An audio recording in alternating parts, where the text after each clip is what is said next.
汉字博大精深，每个字都是一幅画，每个字都讲述了一个故事。说文解字，带你了解汉字的起源，学习老祖宗的智慧。今天解读的汉字是晋。你看这个晋字，别小看它一个字，背后可是藏着一整个远古动作大片。最早在甲骨文里，它上面是个锥，你别看这像漂亮的意思，其实形状上更像一只小鸟，下面是个指，表示一只脚，脚加鸟是啥？就是追鸟啊。整一个画面赶出来了，猎人追着鸟跑，鸟象征速度，这晋字的意思就很清楚了，不断往前冲，冲冲冲。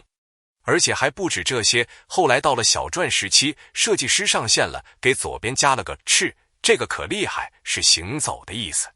于是整字更清晰了，鸟在前头飞，人迈着小短腿后头追，这就是我们祖先对前进最朴素、最野性的理解。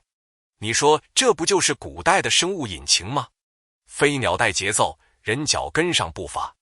再到隶书，那就是文字界的美妆博主出场了。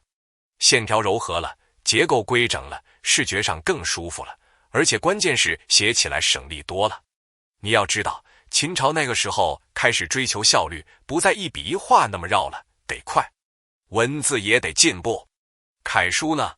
楷书就是职场精英风，方方正正，一板一眼，规矩得很。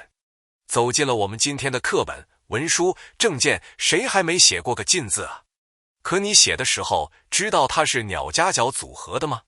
怕不是以前写错了都不知道吧？说到晋，咱们中国历史上最热血的一幕进京赶考，必须得提一嘴。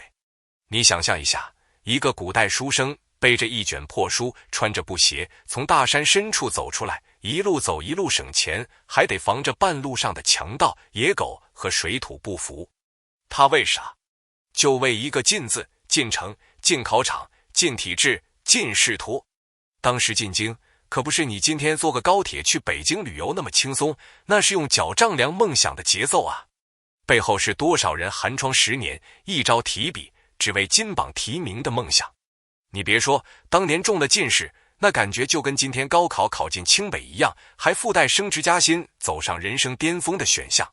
不过吧，这进也不是稳赚的，像铡美案里的陈世美，进京考上了状元，结果转身就抛妻弃子，活脱脱一个考完不认人。还有王勃，人家不是赶考，是去探亲，路过滕王阁写了篇《滕王阁序》，不小心文学水平进阶了一下，成了千古名篇。你说这晋字戏不戏剧性？所以说啊，晋这个字从古到今不只是一个动作，它代表的是一种态度，一种向前冲的决心，一种要改变命运、不甘原地踏步的勇气。说到这儿，你可能要问了，那晋还能怎么用？哎呀，那可多了，词典翻开，眼睛都花了。进行、进入、进步，这些最基本的用法，天天听，天天用。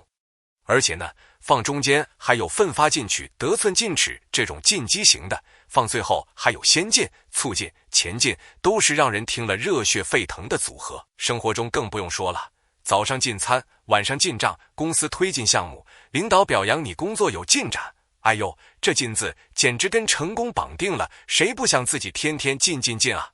但咱也得说句实在话，这晋可不是闭着眼乱冲，你得知道目标在哪儿，你得明白方向对不对。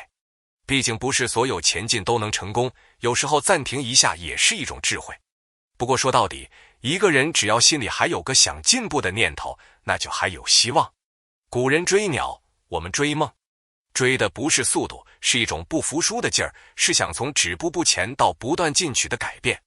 好了，今天的晋字咱们就聊到这儿了。